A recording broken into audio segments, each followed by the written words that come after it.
So I'm new at this. This is not somewhere I thought my life would be today.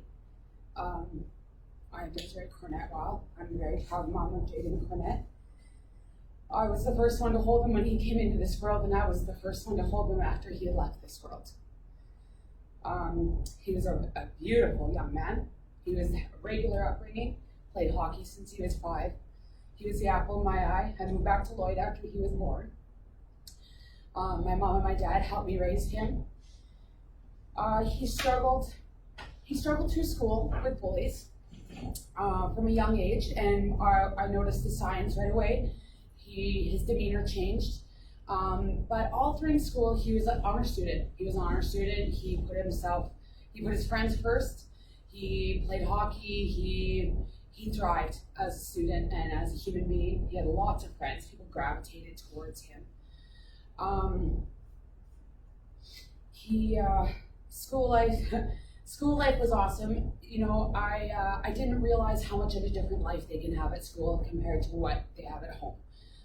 We think we know what's going on in their life, and sometimes we believe what we think is going on in their life, and we can get caught up in other stuff. And I was the mom that would call the school once in a while just to check up, just because Jaden was happy and go-lucky, and I didn't notice, anything really severe. And we talked about lessons, and we talked about, friends and relationships. And, I was the mom that, had those conversations.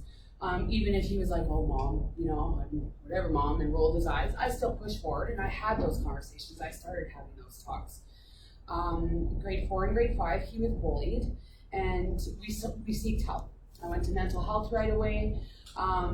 That was about 2014, 2015, and in 2015, Jaden lost one of his best friends, and that was my dad. And that's where I first saw the signs of depression. But once again, I reached out to mental health. We got him counselors. We talked about medications. I got him involved in stuff other than hockey, like just during the summers, and I thought everything was good. He was thriving. I never ever had to worry about academics, never. He joined the teams. He helped his fellow students, and junior high school started, and it was a whole new world for Jaden. And he just kind of was getting his feet back under him in grade 7 and grade 8. And I would bug him about being the most popular kid in school, because we had girls coming to our house, oh my God, morning, noon, and night. Sometimes, unbeknownst to me, he was sneaking out. He would tell me that, Mom, I don't just sneak out to go play video games. I sneak out because my friends sometimes just need a shoulder to talk to. And that's what I'm there for. And of course I was mad, and the grounding happened and stuff. And we got past that. I could tell when something was going on with Jaden, and in grade 9, the friends stopped coming around. Jaden started hanging out down in his room. And I called my mom and I called my sister-in-law, and I just said, Jaden's, I don't really see him much. I don't, the girls stopped coming around. He hasn't been hanging out with his best friend. And then there was a relationship, and there was a certain sort of, I don't want to call it a relationship, but there was something that had started with another individual at the school, and we had talked about it, and we had educated Jaden on decisions, and I was always there. I made sure he knew that we were always there. June 20th, we get up like any other day.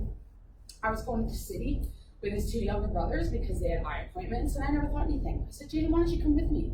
I said, you're just gonna, school's almost over, you're gonna go through a growth spurt, your clothes are getting too small. And he's like, no, Mom, you know what? I'm gonna go to school, and I'm gonna work on, I got finals. 8 days till school was done, they were starting finals. And on my way to the city, I called my brother, and I'm like, you just gotta get him out of Lloyd. I feel it in my gut. There's something coming, and you gotta get him out of Lloyd. He needs to get away from this relationship, and he needs to get away from these people. And I was too late. Because that day that I came home was the worst day of my life.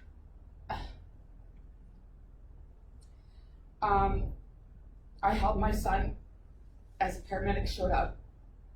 I had to scoop my little boys upstairs, who me and my husband had to have the very difficult talk with a 5-year-old We had to use words like suicide. We had to use words like killing himself.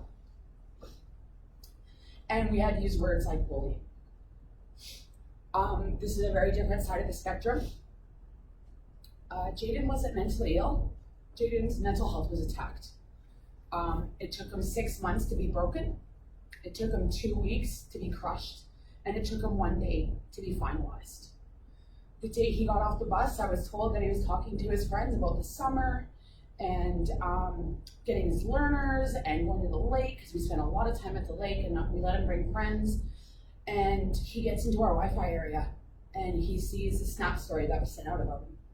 And not only to friends, but to everybody on this list, right? Individuals, sports team members,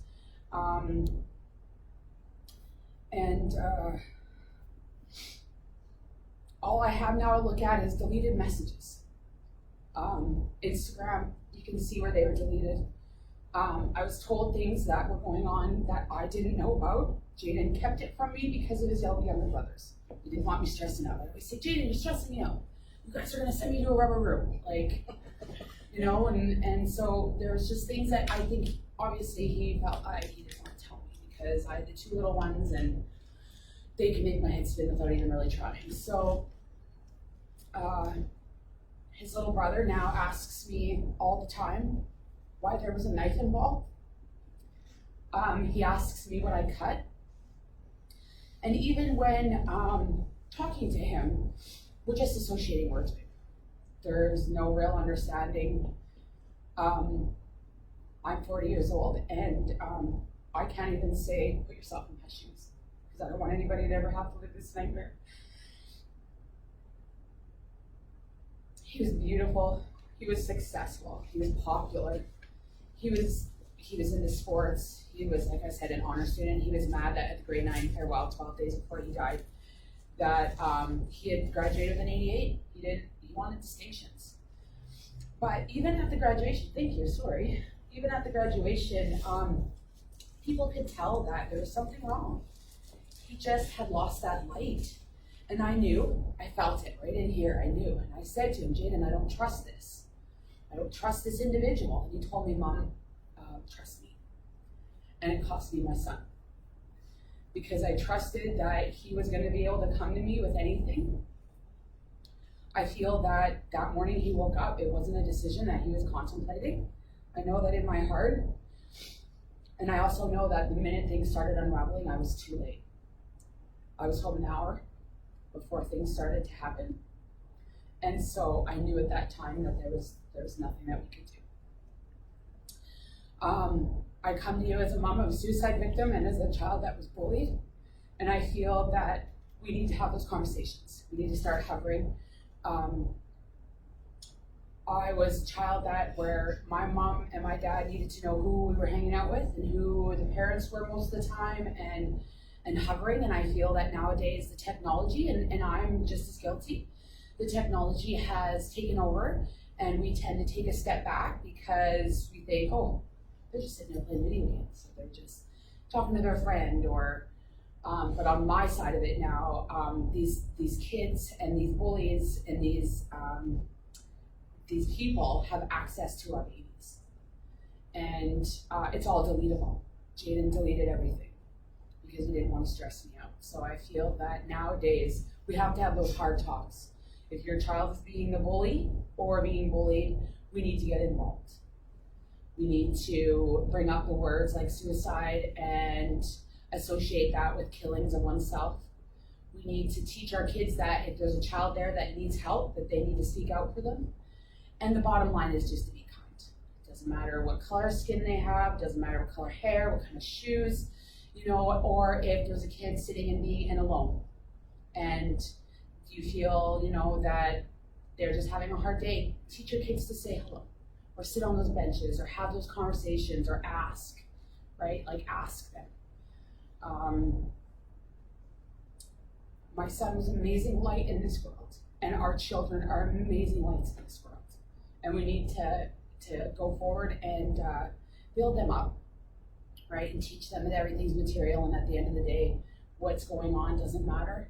as long as you're happy and you know that you're safe and your mental health, and mental health is a big thing. Like you don't understand. I didn't know what PTSD is until June 20th, 2019. I'm scared to walk into a room. I'm scared I'm gonna find somebody dead. My husband and my best friend have been my rock, and my family have been absolutely amazing. I wouldn't be here today if it wasn't for this amazing community. I'm here forever now, and I'm really going to work on giving these children a voice, knowing that it doesn't matter about the hate pages that these kids are creating about each other on Facebook and Snapchat.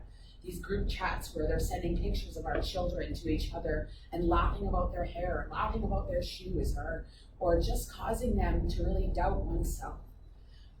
They're breaking each other. And I didn't know the extent of it until I lost a child. And my son was created by a relationship, by somebody that told him she loved him, and that somebody that came into our house and wanted us to trust her. And now she gets to live the rest of her life as if, and I don't think as if nothing happened, but as if passing the buck. And I'll never get the graduations. I'll never get the grandchildren. I'll never get to walk them down the aisle because it's wedding.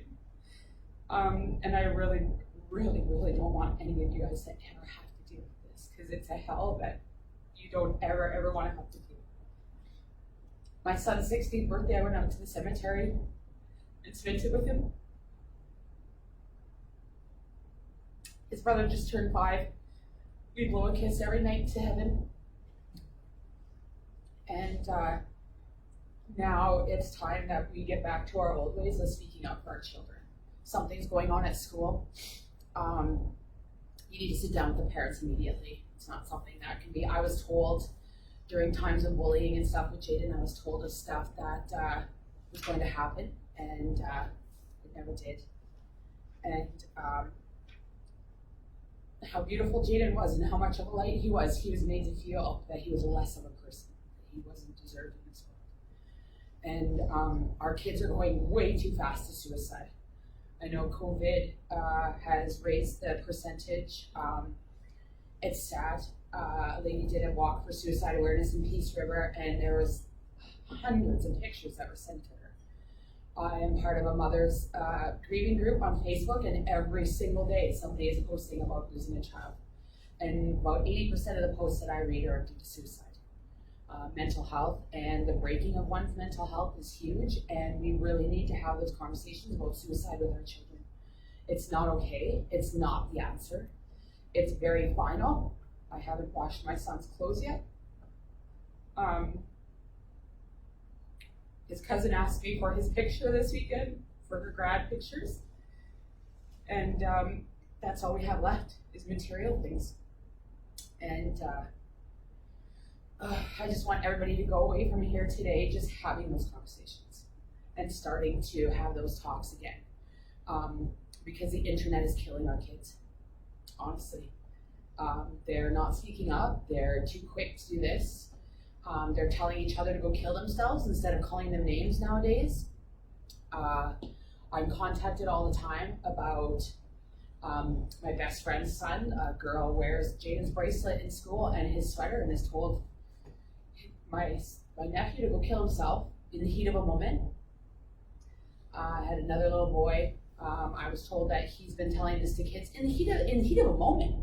Like in stress when I would say, oh, well, like I hate you, or, get away from me. Now they're saying, oh, just go kill yourself. The day Jaden died, he was told to go kill himself after school. And it was not part of the situation that he had been living, but he did. The day that this girl told him to go kill himself, he did. And so these kids need to know that bruises will heal. Back in the day, we just fought each other. We'd get our parents involved and get in trouble, but now those bruises would heal, and now words last forever. They mold our children, and they can have a completely different life at school that we know of. And so I think that when it comes to the talk of suicide awareness and stuff, we need to start at home. teachers have their hands tied. There's not a lot they can do. And if you can't have that talk at home, how are you going to have that talk at school with the teachers and other parents? Be honest with your kids. Be real with your kids. Because nowadays they're so quick and it's such a final decision. In those final moments, I know Jaden didn't mean to end his life.